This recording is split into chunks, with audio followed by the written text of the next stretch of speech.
नमस्कार, मनी 9 की खास पेशकश में आपका स्वागत है। मैं हूं शुभम शंकधर और आरबीआई की क्रेडिट पॉलिसी आ चुकी है। क्रेडिट पॉलिसी की बारीकियों को समझने के लिए, बताने के लिए हम जुड़े और हमारे साथ हैं अंशुमान जी। क्रेडिट पॉलिसी का इंतजार जिसके लिए किया जाता है, नीतिगत दरों के लिए, रिवर्स रेपो के लिए, रेपो रेट के लिए, उसमें कोई बदलाव नहीं हुआ, यानी कि वो जस की तस हैं।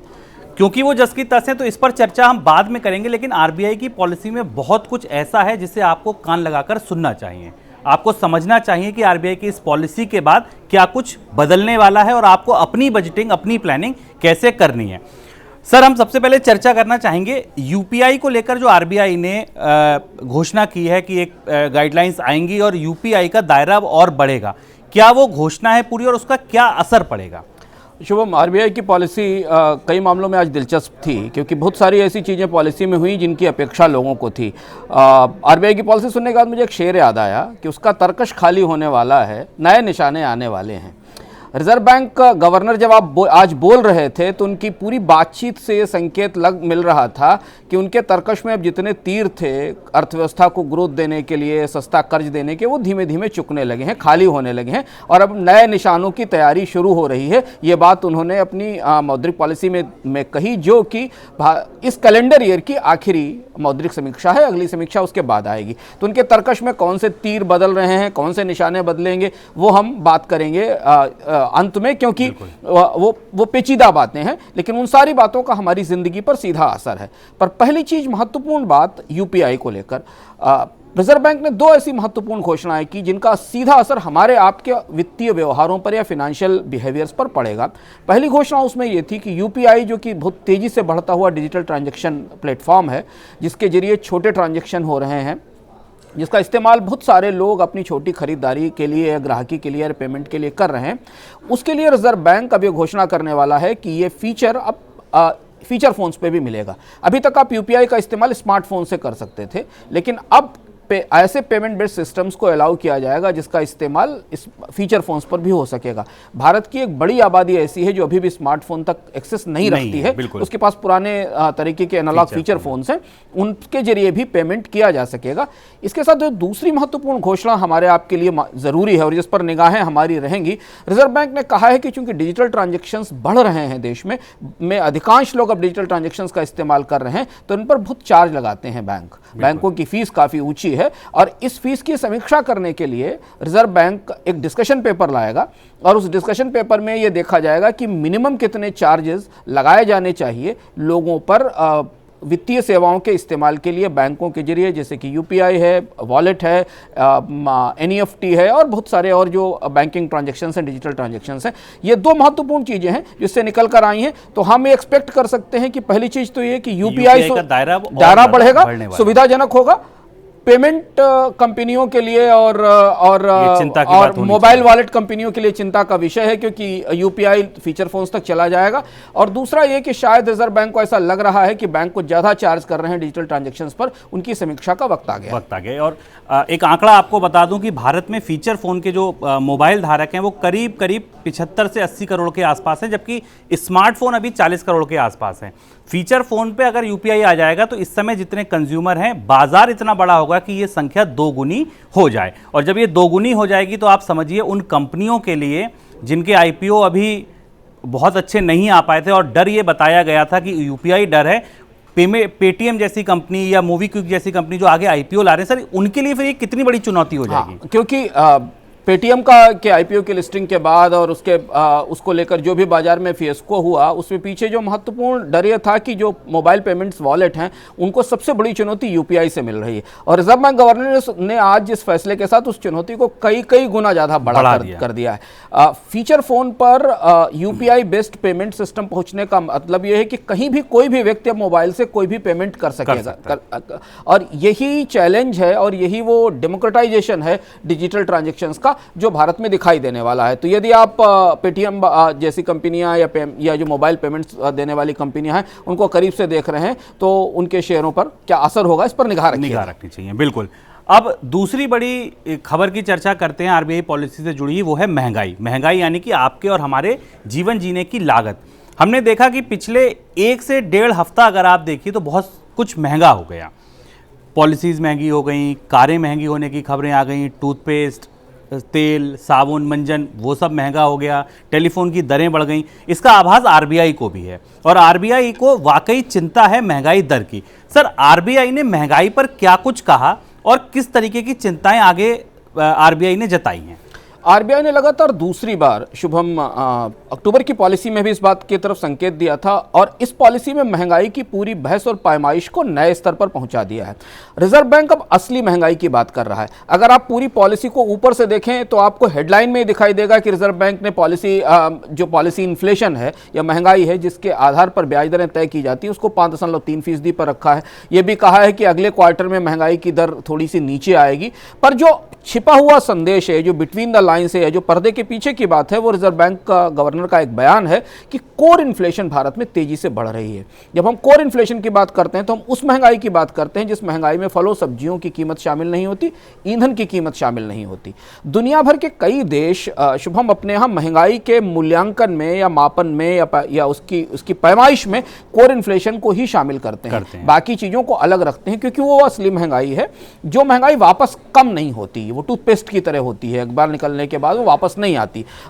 तो रिजर्व बैंक की चिंता आज ये थी और रिजर्व बैंक गवर्नर ने अपनी चर्चा में इस बात की तरफ संकेत किया कि कोर इन्फ्लेशन, जिसमें कि जो टैक्स से आती है, जो कंपनियों की लागत बढ़ाने से आती है वो बढ़ी हुई है। एक शब्द का इस्तेमाल और किया आरबीआई गवर्नर ने अपने स्टेटमेंट में कि कॉस्ट पुश इन्फ्लेशन तेजी से बढ़ रही है, यानी कंपनियां जो लागत बढ़ा रही हैं वो लागत उपभोक्ताओं को ट्रांसफर कर रही हैं, उन्हें बढ़ा रही हैं। और जिसका जिक्र आपने किया कि चाहे वो कपड़े हों या वो फुटवियर हों या कारें हों या बहुत सारी तमाम सारी चीजें हैं, उनमें बढ़ी हुई लागत महंगाई के तौर पर हमारे सामने आ रही है। और इसमें रिजर्व बैंक गवर्नर ने खास तौर पर टेलीकॉम दरों का भी की तरफ इशारा किया कि मोबाइल की दरें जो बढ़ोतरी हो रही है उसका असर हमें दिखाई देगा।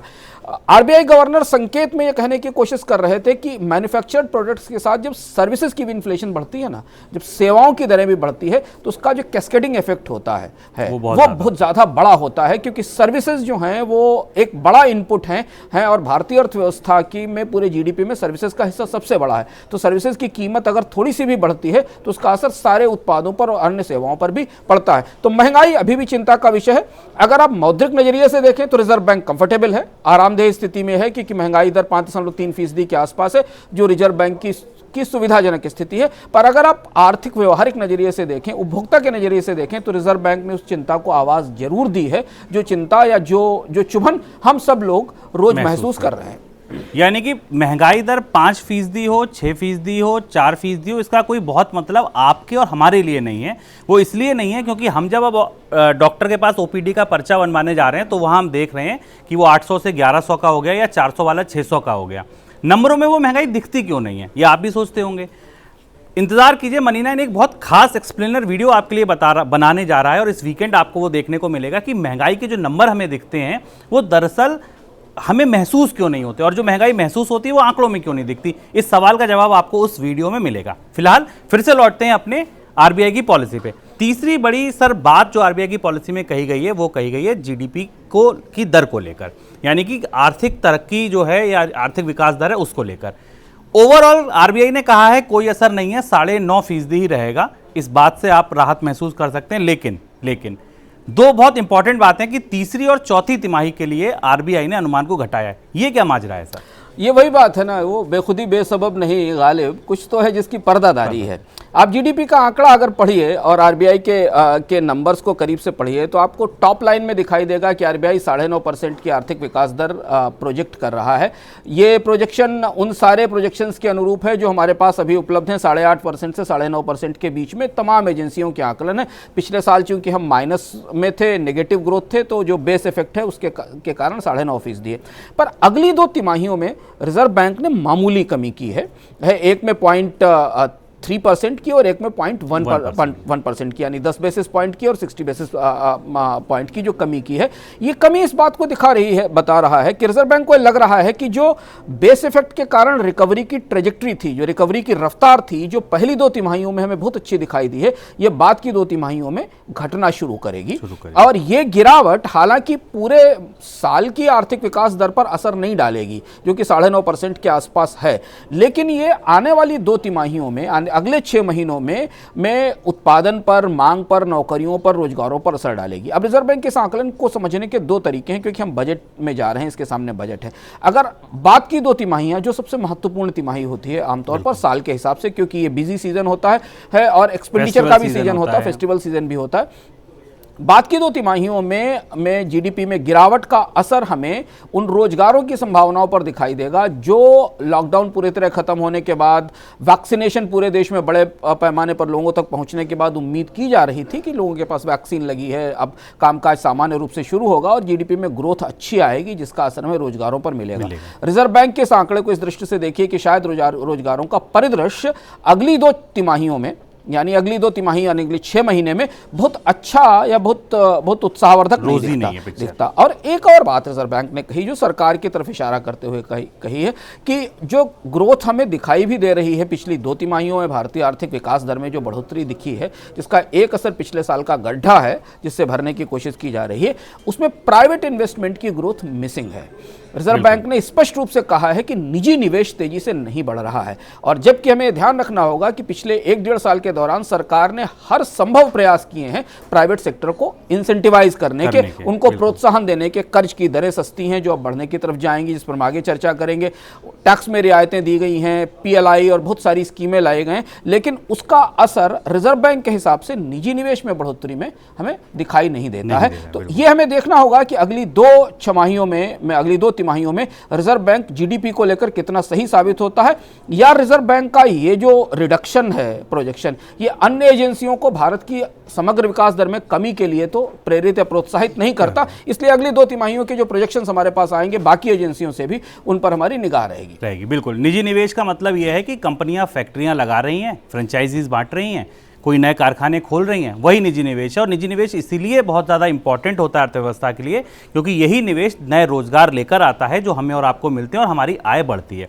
तीसरी तिमाही का एक जिक्र और मैं करना चाहूँगा यहाँ पे, जो बहुत अहम है, क्योंकि यही वो तिमाही होती है जब देश में एक बड़ी फसल बिकती है और किसानों के हाथ में पैसा आता है। अगर यहाँ भी आरबीआई कमी देख रहा है तो क्या ये जो बेमौसम बारिश हुई थी उसका असर है? इस पर चर्चा और करनी होगी। सर, एक यहाँ पर सवाल मैं और जानना चाहूँगा, फिच कुछ और ही कह रहा है। फिच तो कह रहा है कि जीडीपी की दर 8.4% रहेगी, आरबीआई कह रहा है 9.5% रहेगी। ये इतना अंतर क्यों है?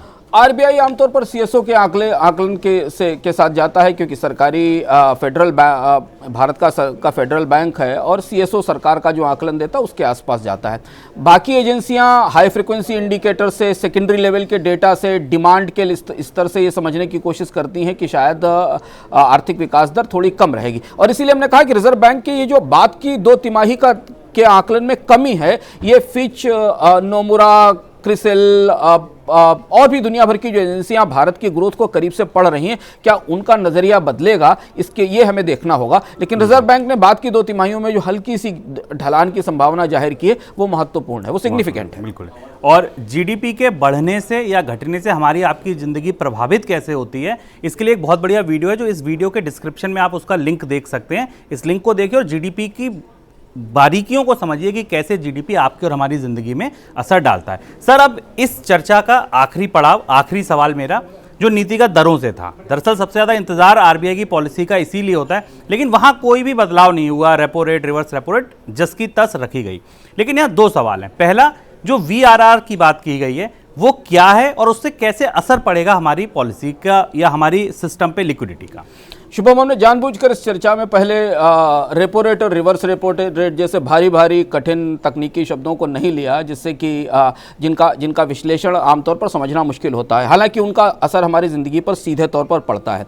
पहले हम ये लें कि रिजर्व बैंक ने यह फैसला क्यों लिया और उसके बाद हम वीआरआर पर आते हैं, जो कि वीआरआर एक नई प्रक्रिया है। रिजर्व बैंक ने फैसला रेपो रेट और रिवर्स रेपो रेट को स्थिर रखने का स्वाभाविक था कि रिजर्व बैंक इनमें कोई बढ़ोतरी भी नहीं करेगा, कमी की तो संभावना नहीं दिखाई देती।